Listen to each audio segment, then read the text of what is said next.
And welcome to the Oddity. And welcome to the Oddity Archive. Oddity Archive. And welcome to the Oddity. Oh, jeez. And two in a row, jeez. And welcome to Archive Riffs. No, it's not. That was a few weeks ago, you schmuck. And welcome to the Oddity Archive, the show that always gets it right the first time. I am such a liar. Now, perhaps unsurprisingly, given that in all reality it is very much a population of one here in Archive Land, especially since Ed doesn't seem to show up a whole lot anymore, behind the scenes, it is very low-key and it's very rote. It is really, really boring, actually. So most of the silliness that occurs on this show is very much intentional and intended to be part of the final product. Now, when I have more traditional bloopers, which is constantly, I botch a box segment, I botch a voiceover or whatever, I just stop, wait a few seconds, and I take another shot at it. I mean, I have to be having a really bad day to have any of the angry freakouts or anything you would normally think of with bloopers. Now, when I have something go amusingly wrong or amusingly right, as the case may be, and it's incredibly rare, of course I try and build it into the final episode. You would too.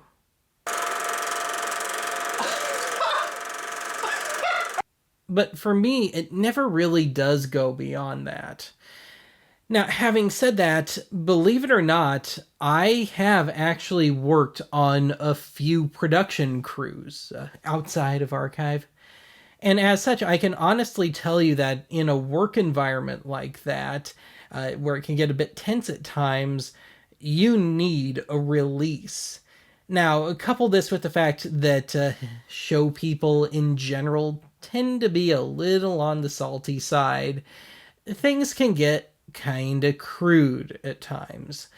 But you know what? I am totally okay with that because, again, in a situation like that, you need the release. And in the greater scheme of things, it's a healthy, non-violent alternative to an altercation. And I've been witness to a few of those, and I even had to break one up at one point. And the paperwork afterwards was no fun. So anyway, perhaps unsurprisingly, especially within the realm of television, a certain amount of willful buffoonery takes place. And sometimes this buffoonery gets saved and cut into little gag reels, or maybe if it's the set of a commercial, gets cut into some kind of mock commercial. And it also makes a nice little souvenir for everybody that was involved.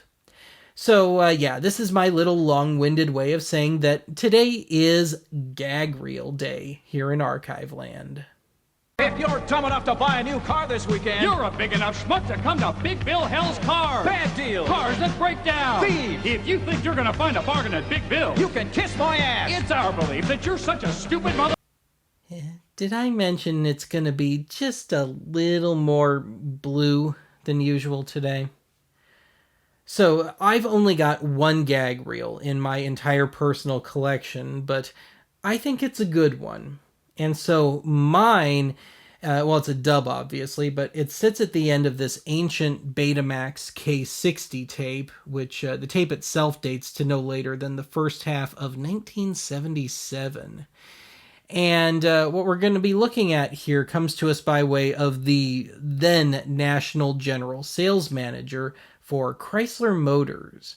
And we got a bunch of footage here spanning in range from 1969 to 76. And this is kind of a funky gag reel because it starts with some of the finished, complete, regular broadcast ads. But there's no real clear line of demarcation in here, and it kind of sneaks up on you. So somewhere down the line, it starts becoming the gag reel, and then it goes completely off the cliff towards the end. And so, really, as far as highlights of this one go, there's plenty, but do keep an eye out for what I believe to be golf legend Chichi Rodriguez, who seems all too amused by this kind of third-rate Don Rickles wannabe who's hosting one of the commercials. And before you ask, yes, this is available for complete, uncensored, unnotated viewing on Archive Annex. Get away, gotta get away. People look at you in a funny kind of way. You wanna get away, gotta get away. Get in your little road runner. It's a sunny kind of day to make you get away, gotta get away. Road runner smaller at a small car price. Ursula! Shh, Norman, I swear, we wake up Daddy. Sorry, got your bags ready? Hey, pal. You left your motor running. Shh, I know. What the hell is going on down there? Oh, Ursula, f*** off. You're in a heap of trouble, boy. Violation City Watch 11-14. Got all kinds of power. Built solid, too. Unibody construction. Uh-huh. Handles great, doesn't it? Uh-huh. Torsionaire ride. Uh-huh. Lowest price Dodge on the road, too. Just makes you want to keep going. End of the line, Henry. Go ahead on, boy. Where have you been, Henry? Get your ass in here. All up yours, Melanie. Keep on it. So anyway, Mr. Evans. Easy. When I showed you this new Dodge custom swept line. Yeah, love it. Mr. Evans, I made a terrible mistake in the price. You didn't charge enough. Oh, no, I charged too much. This specially equipped custom swept line comes with an automatic transmission at no extra charge. It's a special Dodge package. Saves you more than $247. $247? Hey, Wallace! Hey, Wallace, $247.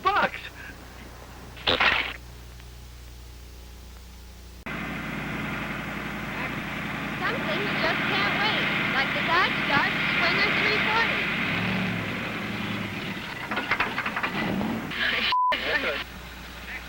Some things just can't wait, like 1969 Dart Springer 340.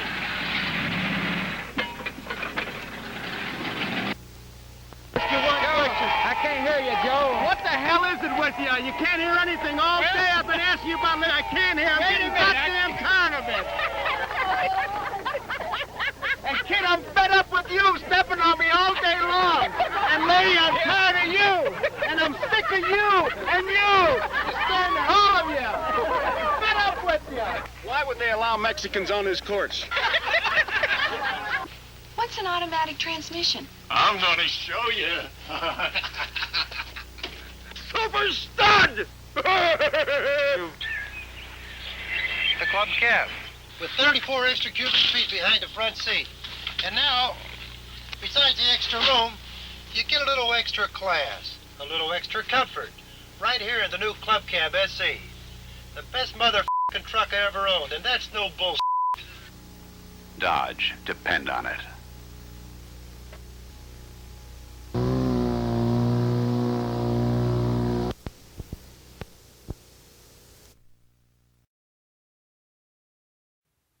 Since we're already in Chrysler mode here, let's address a much more infamous pair of gag reels.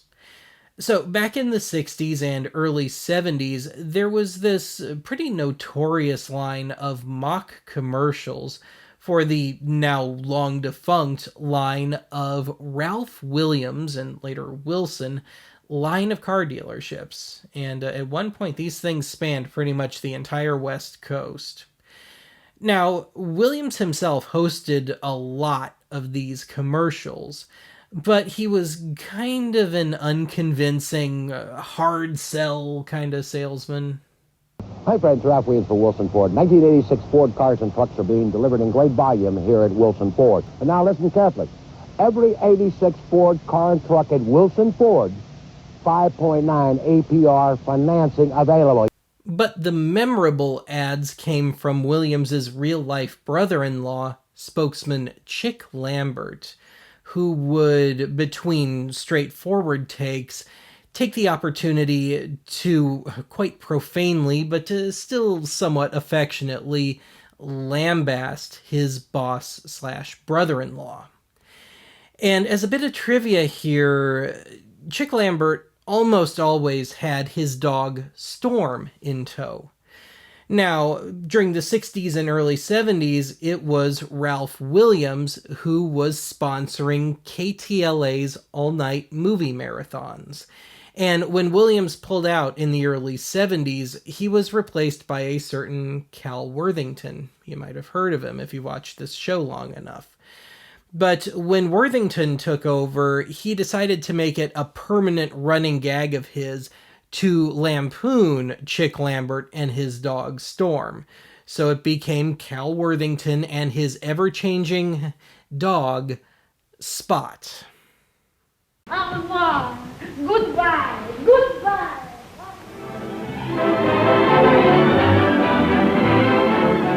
Here's Cal Worthington and his dog Spot. Never worry, never sweat, Cozy Cal. He's a guy you won't forget, Cozy Cal. If other dealers you have cussed, here's a dealer you can trust. All you have to do is just Cozy Cal. Every year, how would you like to come into Worthington Ford, you and your family, and pick out a new car or a new truck with no money down and real low payments? But getting back to Ralph Williams here, unfortunately, only 2 of the Chick Lambert mock ads are known to survive at this point, meaning that the blooper of his dog Storm taking a dump on the hood of one of Williams's cars remains at large. This is not one of my little jokes. This really happened. Bayshore, ChryslerPlymouth, reel 520, commercial number 18, a 60-second wild nighttime used car. Take one. Yes, you've seen it in magazines, you've read it in the newspapers. In fact, perhaps you've even seen the owner's picture. Ralph Williams, the owner of Bayshore ChryslerPlymouth, 345 El Camino Real in the city of San Bruno. Now, everybody who's seen him on television knows he's a great big tall son of a bitch and completely bald from front to back. And I want to tell you another thing. You don't believe it? Listen to me. I don't lie. Take a car like this, a 1966 Ford, a Country Squire 9-passenger station wagon. Don't worry about the equipment. Imagine all the fun you can have in the back. And he says, and we stand behind every car we sell. And the man says, well, it might stand behind it, but the question is, can you push? Imagine all the money that bald-headed prick Ralph Williams is going to be making on the car he's trying to you out of. You'll push the son of a bitch home. So remember this, if you'd like to get and real hard before you buy a car, come down here. Let Ralph Williams do it. Why not? Why not somebody else? Now, on our 100-day guarantee or 4,000 miles, anything goes wrong with the motor, transmission, or rim, we say, well, you come back and we'll fix it. That's right, but we're going to hold that goddamn car for 100 days until the guarantee is completely gone. And when this bald-headed son of a bitch gets hold of you, you will spend money. Talking about payments, 5 years payments of $100 a month. You can't get even. So shop before you buy, Bayshore, ChryslerPlymouth. So I'm just giving everybody a warning. Before you buy an automobile, be sure you do not drive to 137th Monroe Avenue North in the city of Seattle. Go anyplace else except to that bald-headed son of a bitch. As weird as it sounds, for all the time that I spend with broadcasty type stuff around here, I am just not a fan of the news media.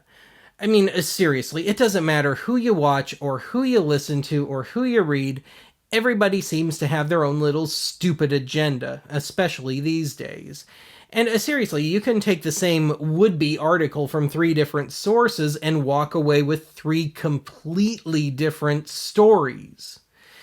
So I guess the fact that this next gag reel even exists is something of a miracle. Of course, it doesn't hurt that the thing's almost 40 years old as of my making this. But anyway, this is a pretty famous one. This comes to us by way of the Radio Television Correspondents Association, or the RTCA, and is known as The Tapes of Wrath, and it's from 1983. Now, this one has always fascinated me, and partially because this is on that list of things that probably would not be made today, probably could not be made today.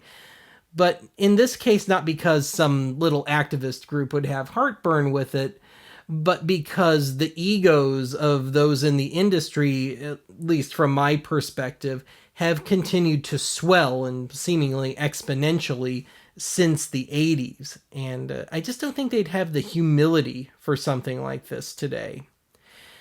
Now, having said that, even though I know it's not necessarily true, I prefer to think of the Tapes of Wrath as really an act of revenge on the crew's part.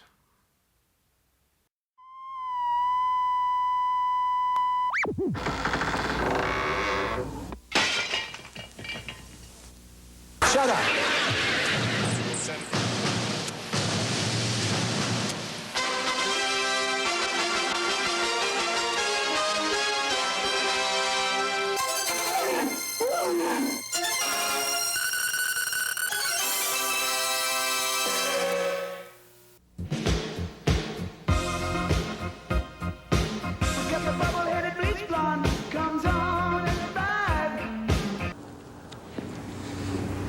We listen to Secret Service radios. You know why the president is not going to come by here? They listen to our radios. She can tell you about the plane crash with a gleam in her eye. That this is the first time this has ever happened on the White House lawn. Just a minute. Amanda Davis, Satellite News Channel, Washington.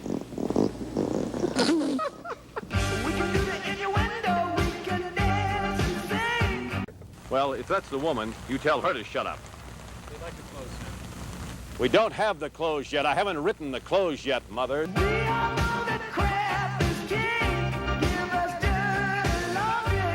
Get your hands off me. Don't you grab me and don't you touch me. You understand that? You want to come to the Northwest Gate with me, Mr. Donaldson? Get your hand off me. This is prime time television here, folks. Donaldson? Let me get a straight answer. Where is Terry DeWitt? Excuse me. The official that escorted that gentleman to the gate is at the Northwest Gate at this time. Who is he? His name is Sergeant Crossman. Thanks. You're welcome, sir. Where's my cameraman, Terry DeWitt? He's not at the gate, I believe. Outside the gate? Yes, sir. Why? I have no idea, sir. He wanted to voluntarily leave the grounds? He voluntarily surrendered his pass. He surrendered his pass? Yes, sir. He didn't surrender his pass, and you know it. You're telling me he voluntarily surrendered his pass, Sergeant? If so, you're lying. From my gate, please, sir. If so, you're lying. If I were traveling, say, at about 25 to 30 miles an hour and hit a parked car, this is what would happen. You bring the stakes, I'll fill the pool. An ABC News Brief brought to you by Michelob Light Beer. Now from Washington, Sander Van Oker. Good evening.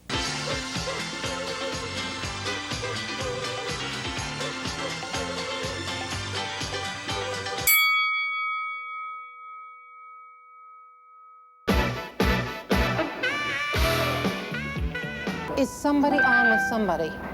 Frank, talk to me, please. He's going to go live. We cannot do another one. So tell me how to fix the audio. Give me a phone. I can't stay here. I have to go back to the booth. It's the slowest emergency vehicle in the history of the world. Boy, I hope whoever's in that ambulance ain't very sick. Among the economy measures announced by CBS News today was an attempt to replace as many correspondents with mammals as possible. Members of the Human Correspondence Corps immediately announced it as a ridiculous idea that had no future. Americans, we like straight talk. If I knew where to come, I would know where to go. If I knew where to go, I know where to come. We want hard facts. We demand the truth. We know who we are. And when it comes to news, we know who we trust. Dan Rather, weeknights on the CBS Evening News. We keep America on top of the world. Any American soldier should be worried about is NBC, and I feel that we have the capabilities to combat that at this time. As we offer up ourselves in this Eucharist through Christ our Lord. Amen.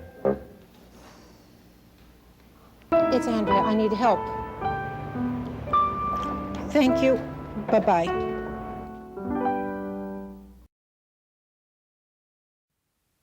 probably my two favorite gag reels from TV series come from two classic TV series that I have just never cared for. And those would be Gunsmoke and The Waltons. Now, I've never cared for Gunsmoke because I've always found the scripts to be a little overly basic, and by turn kind of rote, said the Oddity Archive guy. And I've never cared for The Waltons because even though it was before my time, even in reruns and even today, it seems to be one of those shows that really only the Ned Flanders of the world like. And see also Little House on the Prairie. So you can imagine my shock and slightly perverse glee when I saw the gag reels for these two series. And it was really nice, for me at least, to see that both the cast and crew of these shows were not afraid to deflate their own shows. And best of all, the next time I'm subjected to a Waltons rerun, I can just think about all the alternative "Goodnight, John Boy" bits. A typical CBS cancellation procedure. Since 1954, Marshall Dillon has been part of the American tradition. Let's watch some scenes from his shows. When they started, it was the first adult Western on TV. Thank you. I sure need... The Marshal, as you can see, was a young lawman. And Kitty was a hooker. 10 years later, in living color, we'll meet the Marshal and Kitty again. Kitty is no longer a hooker or even a madam. Thanks to CBS program practices, Kitty is now a virgin. Marshall Dillon has been wet and cold and hot and shot at, had his clothes torn, had his nose punched. From what we can see, it must be obvious to all of us that his greatest ambition was to commit suicide before he was 40. Gunsmoke has had size and scope. It deserves its incredible longevity because it has always presented the giant vista of the West as it worked for or against real human beings. Gunsmoke also examined the problems of ethnic minorities. This scene, as you all know, represents a committee of creditors of Lennon and Newell. Gunsmoke was one of the first shows to use an interracial train, black and white smoke, coming out together. Better think it over. If our honored star was bright and sharp when he was young, he's even brighter and sharper today. Aware of the serious obscuration of justice here? What? Give us the line, Howard. You're obstructing the penalty for obstructing justice. You can't read it any better than I can.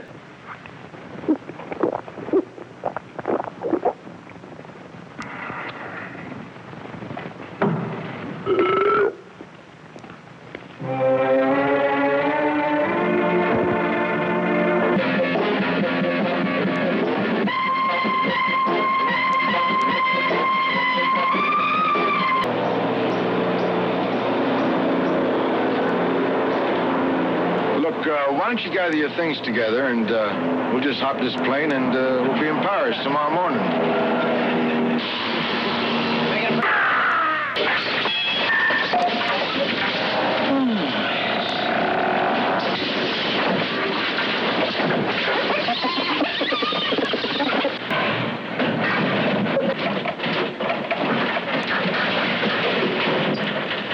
Gosh, put the brake on quick.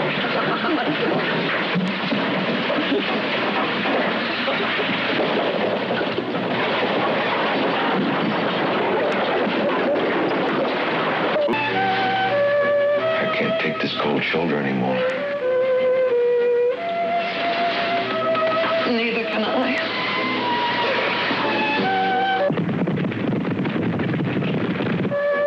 What are you children doing out of bed? We just want to see what's going on, Mama. Yeah, but I want to be a writer, so I got to try to understand it. Well, get back to bed, all of you. Never get to stay up. Oh, honey, we don't want to stop now. We're just getting the hang of it. We're going to do this again tomorrow, okay? Thanks a lot, Mrs. Graham. Oh, I'm looking forward to tomorrow. Oh, so am I. Good night, everybody.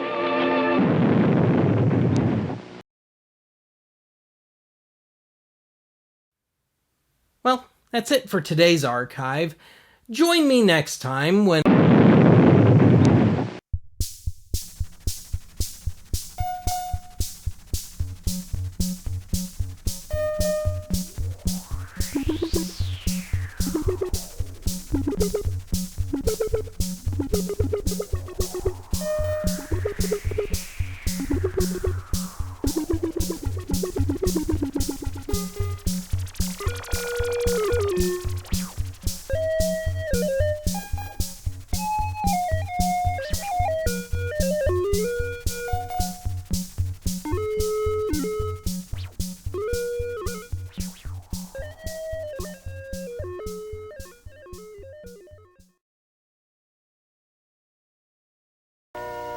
Where have you been, Henry? Get your ass in here. Oh, up yours, Melanie.